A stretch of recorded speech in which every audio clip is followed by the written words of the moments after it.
Welcome to NexTalks. I'm Nex, and this is where I talk. Today we're talking about drugs. There is so much to be said about this subject that I'm not going to be able to fit it all into one episode. So I think this is going to be the first part in a multi-episode series that might not come out consecutively because there is so much to be said about this subject. I don't know if I want it to dominate all of our upcoming episodes, but I will be doing more episodes that go into different aspects of this. And if you have suggestions for any subjects you'd like to see about drugs or the drug war, please do leave them in the comments, or you can reach out to me on social media. All right, let's dive in. I have been passionate about this subject for much of my life, and a big turning point in my journey through understanding drugs, addiction, and the drug war in America came from a book called Chasing the Scream by Johann Hari, a 5-star book that I strongly recommend and advise anyone who's interested in this subject to check out. What I loved about this book so much is that it really changes the narrative and changes the perspective and mindset around addiction, drugs, drug abuse, therapeutic uses of drugs, and the drug war as an industry. So there's so much to unpack here that I knew I could spend multiple hours doing an episode on.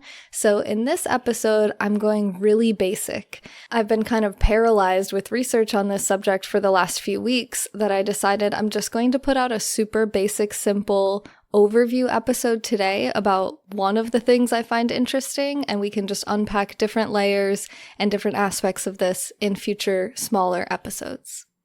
So the topic of today's bite-sized episode is all about drug scheduling, and this is how the U.S. government classifies a variety of different drugs. It's on a scheduling system that goes from Schedule 1 to Schedule 5. According to the DEA's website, that is the Drug Enforcement Administration in America, the drug schedules are as follows. Drugs, substances, and certain chemicals used to make drugs are classified into 5 distinct categories or schedules depending upon the drug's acceptable medical use and the drug's abuse or dependency potential. The abuse rate is a determinant factor in the scheduling of the drug. For example, Schedule 1 drugs have a high potential for abuse and the potential to create severe psychological and/or physical dependence. As the drug schedule changes, Schedule 2, Schedule 3, etc., so does the abuse potential. Schedule 5 drugs represents the least potential for abuse. So if you'll bear with me, I'm going to just read through the explanations of what each schedule is, as well as some examples. These are all provided from the DEA on their website as of the time of recording this podcast, so you can go check it out for yourself if you missed any or want repeats or want to see this in writing. Schedule 1 drugs, substances, or chemicals are defined as drugs with no currently accepted medical use and a high potential for abuse. Some examples of Schedule 1 drugs are heroin, LSD, also known as acid, marijuana, also known as cannabis or weed, MDMA, also known as ecstasy, methaqualone, also known as quaaludes, and peyote. Schedule 2 drugs, substances, or chemicals are defined as drugs with a high potential for abuse, with use potentially leading to severe psychological or physical dependence.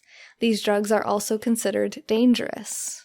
Some examples of Schedule 2 drugs are combination products with less than 15 milligrams of hydrocodone per dosage unit, such as Vicodin, cocaine, methamphetamine, methadone, Dilaudid, Demerol, Oxycontin, fentanyl, Dexedrine, Adderall, and Ritalin.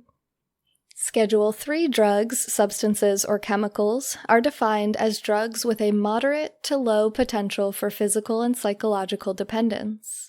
Schedule 3 drugs, abuse potential, is less than Schedule 1 and Schedule 2 drugs, but more than Schedule 4. Some examples of Schedule 3 drugs are products containing less than 90 milligrams of codeine per dosage unit, such as Tylenol with codeine, ketamine, anabolic steroids, and testosterone. Schedule 4 drugs, substances, or chemicals are defined as drugs with a low potential for abuse and low risk of dependence.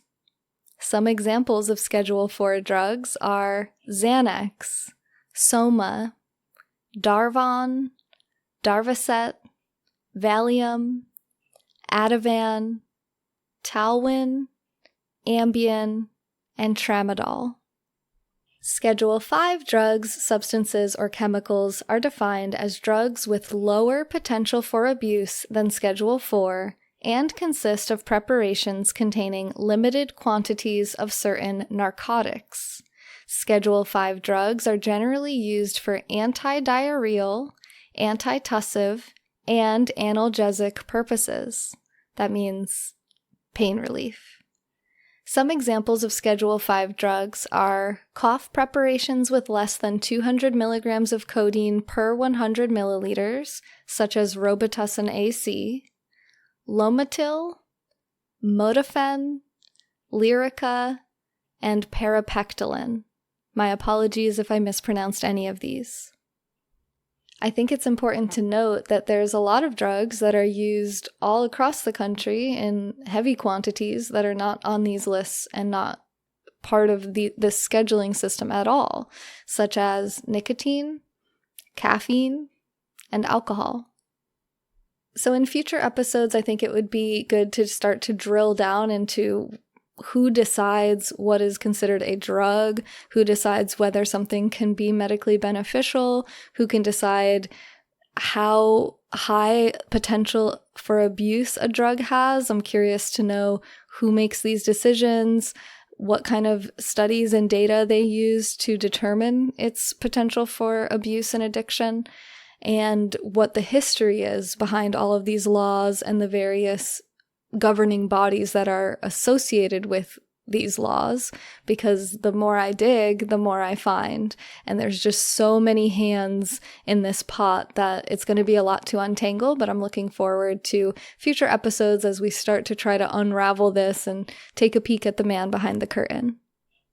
I'd also like to do some future episodes where we dive into specific drugs on these lists and what kind of effects they have on psychology, the physical body, as well as the industrial value as a whole, whether it's medical, pharmaceutical, or otherwise. Why does the government have their hands in certain drugs, but they're kind of turning their head to other drugs, and all these kinds of dynamics? So I think this is going to be a really fun subject to start to unpack, and I'm looking forward to our future episodes. I hope you enjoyed this episode of NexTalks. I'm Nex. I talked. I hope you liked it. If you have any questions or comments about this subject or any other subjects you'd like to see me cover, you can leave that in the comments or reach out to me on social media. I look forward to seeing you back real soon. And if you like this content, please do consider supporting on the website nextjuice.com.